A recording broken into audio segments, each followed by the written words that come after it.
ke dalam alur ceritanya. Halo Sobat Noba, melanjutkan cerita dari episode sebelumnya ya. Semoga kalian suka. Xiaoyan belum pernah memperhatikan pagoda emas sebelumnya. Kelainan tahanan roh dan pagoda emas sudah menjadi jawaban dari kebingungannya. Xiaoyan lalu berkata, jadi semuanya hanya ilusi. Tapi sungguh ilusi ini tampak sangat nyata. Dan apakah Tianxun dan Ningyo juga benar mereka pada hari itu? Jika itu benar mereka, maka ilusi ini bisa dikatakan sempurna, mampu menjebak seseorang dengan kesadaran yang sangat jelas. Kumam Xiaoyan. Melalui pertemuan singkat sebelumnya, Xiaoyan dapat menyimpulkan bahwa sarana dan kekuatan Tianxun dan Ningyo bukanlah ilusi. Itu artinya ilusi ini sangat kuat. Semuanya dibangun berdasarkan ingatan setiap masing-masing orang, sehingga dapat menggunakan metode milik mereka sendiri. Sial, meskipun aku sadar ini ilusi, tetapi bagaimana cara mematahkannya? Situasi ini lebih rumit. Orang yang menyusunnya mungkin sudah merencanakan sesuatu yang lebih mengerikan dari yang dibayangkan. Bahkan mungkin saja orang-orang kuat yang terjebak di sini mati tanpa mengetahui apa yang terjadi. Kumam Xiaoyan jatuh ke dalam perenungan. Dia perlahan menutup matanya dan perlu menenangkan dirinya untuk mencari solusi. Setelah beberapa saat kemudian, Xiaoyan akhirnya membuka matanya lagi. Sepertinya leluhur Hang Wang tidaklah nyata. Gua ajaib hanyalah palsu. Atau lebih tepatnya adalah bintang super tak bercahaya ini mungkin tidak ada. Ini adalah konspirasi. Sebuah konspirasi yang dirancang oleh dunia iblis kuno khusus untuk menghadapi banyak orang kuat dari dunia lain. Dunia iblis kuno tahu bahwa sulit untuk menghadapi mereka secara langsung. Jadi mereka menggunakan metode ini untuk menekan mereka. Jika aku ingin keluar dari ilusi ini, satu-satunya cara adalah mencari tubuh asli dari penggunanya. Segala sesuatu di sini seharusnya menjadi identitas sebenarnya dari orang yang menciptakan ilusi ini. Aku tidak memiliki cukup pengetahuan tentang segel larangan, jadi sangat sulit untuk mematahkan ilusi ini. Tapi aku bisa memulainya dengan merebut tubuh orang yang mengatur ilusi ini, ucap Xiaoyan. Tidak ada sasaran dan tidak ada arah. Xiaoyan hanya bisa memejamkan matanya. Kekuatan merebut tubuh menyebar dari tubuhnya. Karena tidak ada tujuan, maka dia hanya bisa menargetkan bintang bercahaya ini. Scene berganti di dunia nyata. Pada saat ini di kehampaan yang luas diperlihatkan sekelompok cahaya terang disertai beberapa titik hitam. Jika melihatnya lebih dekat lagi, itu adalah selusin orang yang terus-menerus mengendalikan kelompok cahaya. Sang pemimpin kelompok ini berdiri dengan tangan di belakang punggungnya. Dia kemudian menatap 3 orang yang berdiri di atas kompas terbang. Kalian bertiga sudah melakukan pekerjaan dengan baik. Ini adalah upahmu, ucap sang pemimpin itu. Jika Xiaoyan ada di sini, dia secara alami mengenali ketiga orang yang berdiri di atas kompas terbang. Mereka tidak lain adalah Wan An, Pan Fengxiang, dan Jin Dongmi, ketiga patriark dari bintang ungu. Dan merekalah yang membawa Xiaoyan ke bintang superstar bercahaya. Jin Dongmi lalu berkata, orang ini ditemui oleh anggota klanku. Setelah mendengar cerita mereka, aku menyimpulkan bahwa dia pasti berasal dari dunia lain. Kemudian aku bergabung dengan saudara Wan An serta saudara Pan Fengxiang untuk membawanya ke tempat di mana utusan iblis abadi berada, ucap Jin Dongmi sambil menangkupkan tangannya. Sang pemimpin yang dipanggil utusan iblis abadi itu mengangguk sedikit.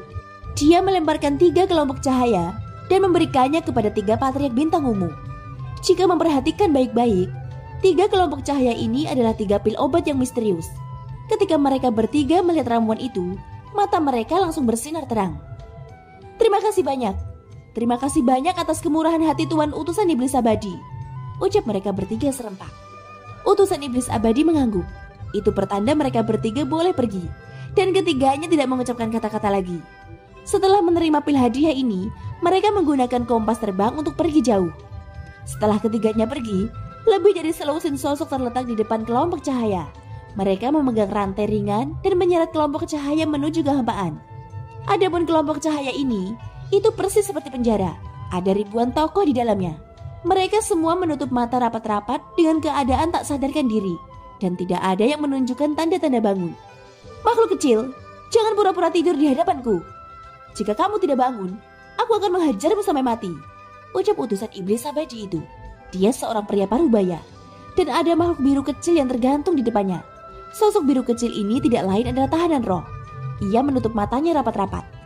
Dia berpikir dia bisa melarikan diri dengan pura-pura mati seperti ini. Pria kejam 1000 pisau, kenapa kamu begitu bodoh? Aku mencoba yang terbaik untuk memberimu petunjuk.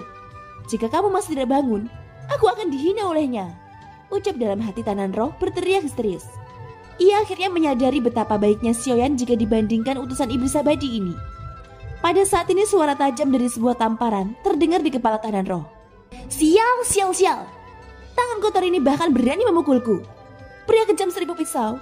Jika kamu tidak bangun, aku harus berurusan dengan bajingan ini di sini. Tidak, tidak. Tidak. Aku tidak bisa membuka mataku. Konsekuensinya tidak terbayangkan, ucap tahanan roh. Tahanan roh seperti benda mati, tidak peduli seberapa keras pemimpin utusan iblis abadi menamparnya. Matanya selalu tertutup tanpa gerakan apapun. Bahkan jika kamu memukulku sampai mati, aku juga tidak akan membuka mataku, ucap tahanan roh berteriak dalam hatinya. Tampaknya hanya ini satu-satunya cara untuk menguatkan hatinya. Saat berikutnya tahanan roh langsung merasakan seluruh tubuhnya panas.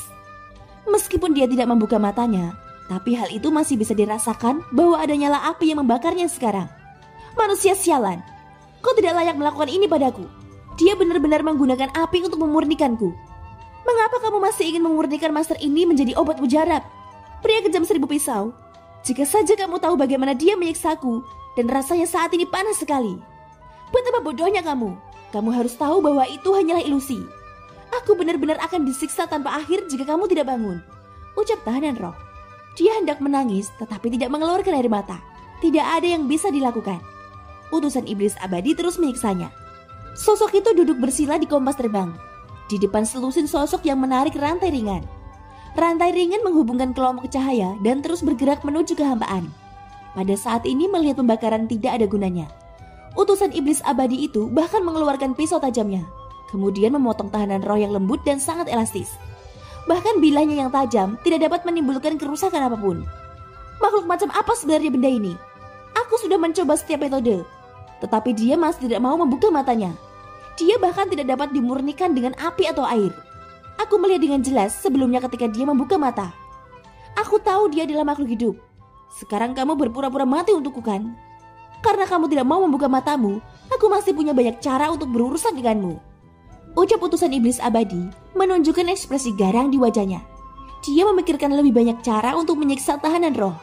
Tapi saat ini wajah utusan iblis abadi tiba-tiba melihat ke arah kelompok cahaya. Wow! Siapa yang mengerahkan kekuatan untuk merebut tubuh? Anda benar-benar yakin ingin membawa tubuhku pergi dariku? Ucap utusan iblis abadi tiba-tiba berdiri. Dia melemparkan tahanan roh ke kompas seperti mainan yang sudah tidak berguna. Hal itu membuat orang merasa sedih. Mampus kau sialan! Pria kejam 1000 pisau akhirnya mengambil tindakan. Setelah pria kejam 1000 pisau keluar, aku ingin membalas orang ini 100 kali lipat atau semua yang dia lakukan padaku. Tapi aku masih belum bisa membuka mata sampai kamu pria kejam 1000 pisau berhasil, ucap dalam hati tahanan roh. Dia memilih untuk terus berpura-pura mati. Setelah dilempar ke kompas dan berguling beberapa kali, itu tetap tidak bergerak. Tampaknya sudah terlambat ketika utusan iblis abadi menyadari ada sesuatu yang tidak beres.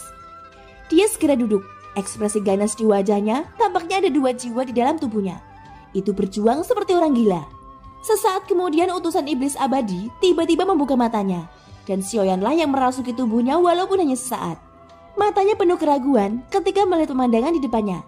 Dia merasa tidak percaya. Namun durasi ini tidak panjang, sebelum mata itu kembali tertutup. Jadi begitu, bintang terang itu palsu. Tidak ada leluhur Hanguang sama sekali saat pertama kali aku tiba. Aku ditipu oleh 3 orang dari bintang ungu. Baiklah, baiklah. Karena itu masalahnya, jangan salahkan aku karena membantai seluruh klanmu, ucap Xiaoyan membuka matanya lagi di dunia ilusi. Saat ini kekuatan dahsyat untuk merebut tubuh masih menyebar. Utusan iblis abadi segera mengeluarkan pil dan melemparkannya ke mulutnya. Kemudian melanjutkan membuat segel tangan. Namun meski demikian, ia merasa kekuatan merebut tubuh masih menguasai tubuhnya. Tidak, tidak, tidak. Keluar dari tubuhku sekarang. Aku berjanji akan melepaskanmu hidup-hidup, ucap utusan iblis abadi meraung keras. Hal ini membuat setiap orang yang menyeret rantai ringan memandang pemimpin mereka dengan bingung. Mereka tidak tahu apa yang terjadi.